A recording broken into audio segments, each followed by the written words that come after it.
तालियों की आवाज़ें बहुत धोखेबाज होती हैं। जब तक वो गूंजती हैं लगता है पूरी दुनिया आपके साथ खड़ी है, लेकिन जैसे ही शोर खत्म होता है इंसान अक्सर अकेला रह जाता है।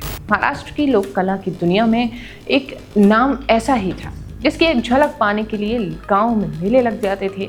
मंच पर आते ही लोग सीट छोड़कर खड़े हो जाते थे। ढोल की बजती थी, हजारों की भीड़ सिर्फ एक आवाज़ सुनने के लिए बेकाबू हो जाती थी, जिसके एक इशारे पर हजारों लोग रात भर जागकर तमाशा देखने और जिसकी हाजिर जवाबी के सामने बड़े बड़े लोग चुप हो जाया करते थे। वो नाम था विठाबाई नारायण गांवकर का। नमस्कार, आप देख रहे हैं खबर एक्सपर्ट और मैं हूं आपके साथ निकिता। आज उनकी जिंदगी पर फिल्म बनने जा रही है, जिनके नाम को लेकर राजनीतिक बहस हो रही है। लोग उनके जीवन के किस्से दोबारा से याद कर रहे हैं, लेकिन सच कहें तो विठाबाई की जिंदगी किसी फिल्म की कहानी से कम नहीं थी। ये कहानी सिर्फ एक कलाकार की नहीं बल्कि उस दौर की है जब लोग कलाकार अपनी कला के लिए जीते थे और उसी के लिए मर भी जाते थे। विठाबाई का जन्म महाराष्ट्र के एक साधारण दलित परिवार में हुआ था। उनका परिवार पीढ़ियों से तमाशे की दुनिया से जुड़ा था। हर घर में स्कूल की किताबों से ज़्यादा चर्चा ढोल की, लावणी और मंचों की होती। शायद इसी वजह से बचपन से ही उनका रिश्ता कला से ऐसा जुड़ गया कि फिर कभी टूट ना सका। जिस उम्र में बच्चे स्कूल की घंटी सुनते हैं उस उम्र में विठाबाई गांव-गांव घूमकर मंच की भाषा सीख रही थी। उन्हें किसी संस्थान ने कलाकार नहीं बनाया था, उनका जीवन ही उनका गुरुकुल था। लेकिन जिंदगी ने बहुत जल्दी उन्हें जिम्मेदारियों के बीच धकेल दिया। पिता के निधन के बाद पूरी मंडली की जिम्मेदारी उनके कंधों पर आ गई। ये सिर्फ परिवार का सवाल नहीं था बल्कि उस मंडली से जुड़े दर्जनों कलाकारों और उनके परिवारों की रोजी रोटी पर भी निर्भर करता था। एक युवा लड़की के सामने दो रास्ते थे, या तो वो हालात के सामने हार मान ले या फिर पूरी ताकत के साथ खड़ी हो जाए। विठाबाई ने दूसरा रास्ता चुना। धीरे धीरे उनका नाम महाराष्ट्र के कोने कोने में फैलने लगा। लोग सिर्फ उनका नृत्य देखने नहीं आते थे बल्कि उनकी मौजूदगी देखने आया करते थे। मंच पर उनका आत्मविश्वास कुछ ऐसा था कि दर्शक मंत्रमुग्ध हो जाते थे। उनकी आवाज़ में वो ताकत थी, अभिनय में गहराई थी और जवाब देने का अंदाज इतना तेज था कि सामने वाला दोबारा सोचने पर मजबूर हो जाए। यही वजह थी कि वो सिर्फ कलाकार नहीं रही, एक पहचान बन गई। उनकी लोकप्रियता इतनी बढ़ी कि फिल्मी दुनिया तक उनके चर्चे पहुंच गए। उस दौर में फिल्मों में काम करना किसी भी कलाकार का सपना माना जाता था। शोहरत, पैसा और देश भर में पहचान, सब कुछ एक साथ मिल सकता था। कहा जाता है कि राज कपूर जैसे बड़े फिल्म मेकरों ने भी उन्हें कला और फिल्मों में आने का प्रस्ताव दिया, लेकिन विठाबाई ने वो रास्ता नहीं चुना। उन्होंने समझ लिया था कि अगर वो मंच छोड़ देंगी तो सिर्फ एक नहीं बल्कि उनके साथ उनकी पूरी मंडली बिखर जाएगी। उन्होंने अपने व्यक्तित्व और उन्होंने अपने व्यक्तिगत सपनों से पहले अपनी लोक कला को रखा। शायद यही फैसला उन्हें साधारण कलाकारों से अलग बनाता है।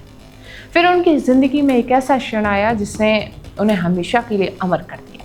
महाराष्ट्र के सतारा जिले में एक तमाशे का कार्यक्रम चल रहा था। हजारों लोग मौजूद थे।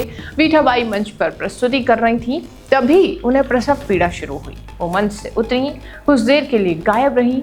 दर्शकों को लगा शायद थोड़ी देर का विराम है, लेकिन कुछ ही मिनटों बाद वो फिर से मंच पर लौटी और प्रस्तुति जारी रखती गई। बाद में लोगों को पता चला कि उन कुछ मिनटों के दौरान उन्होंने एक बच्चे को जन्म दिया था। ये घटना सुनने में बेहद ही अविश्वसनीय लगती है, लेकिन इसी ने उन्हें एक जीवित किंवदंती बना दिया। उस दिन लोगों ने सिर्फ एक कलाकार नहीं देखा था, उन्होंने कला के प्रति समर्पण की पराकाष्ठा भी देखी थी। समय बीतता गया, सम्मान बढ़ते गए, पुरस्कार मिले, राष्ट्रपति सम्मान मिला, महाराष्ट्र गौरव पुरस्कार मिला। बड़े नेताओं और अधिकारियों तक उनकी पहुंच बनने लगी। उनकी बात सुनी जाया करती थी, लेकिन चमकती हुई सफलताओं के पीछे संघर्ष कभी खत्म नहीं हुआ।